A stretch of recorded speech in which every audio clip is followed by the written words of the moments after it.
Hello बच्चों, let's read the question. The question says we have two matrices A and B. A is of order 3 by 1 and B is of order 1 by 3. हमें find करना है AB transpose is equal to B transpose times A transpose. ठीक है, ये हमें verify करना है. सबसे पहले हम अपना की कंसेप्ट को समझ लेते हैं. So here let me write down our key concept. So पहला की कंसेप्ट हमारा यही होगा कि हम A ट्रांसपोज कैसे फाइंड करेंगे. सो ए ट्रांसपोज फाइंड करने के लिए हम क्या करते हैं, we make the columns of A into the rows of A transpose.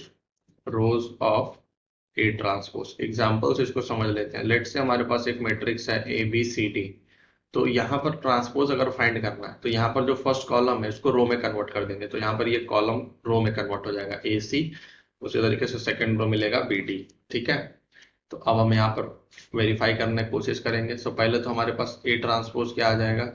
So it will become -245 और यहाँ से बी ट्रांसपोज हमारे पास आ जाएगा.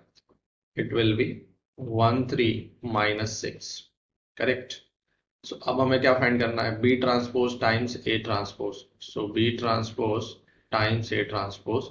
सो ये तो हमें दे रखा है 13 - 6 और यहाँ पर क्या होगा -245.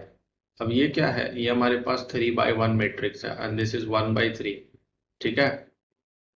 सो अगर मैं क्या करता हूँ, इसको मल्टीप्लाई करता हूँ, सो हमें क्या मिलेगा, हमें यहाँ पर एक 3 by 3 मैट्रिक्स मिलेगा. तो फर्स्ट एंट्री हो जाएगा -2, यहाँ पर क्या आएगा -2, देन वी हैव 4 5, यहाँ पर हमें मिलेगा -6, 3 टाइम 4 इज 12, देन 15, यहाँ पर हमें मिलेगा -12, -6 है ना ये. सो -6 time -2 it will be just 12.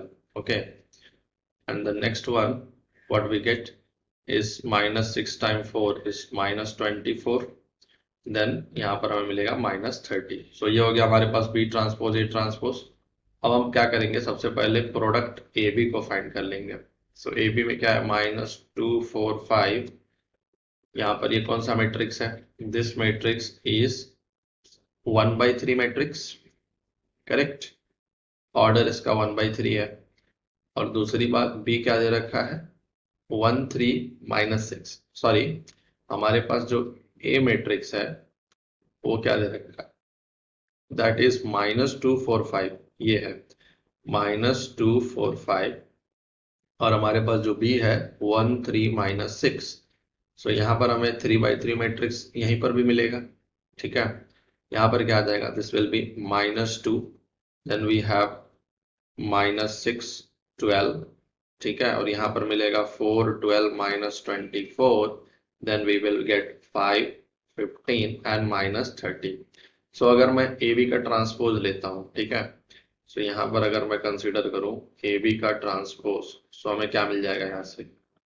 So this will be nothing but -245 -6 12 15 और आ जाएगा 12 -24 -30. ठीक है, मैं इसको इक्वेशन 2 बोलूंगा. तो अगर हम ऑब्जर्व करें फ्रॉम इक्वेशन 1 एंड इक्वेशन 2, हमें क्या मिल रहा है, we are getting A B whole transpose same as B transpose times A transpose. Hence we have proved the given statement. Hope you understood it. Best of luck.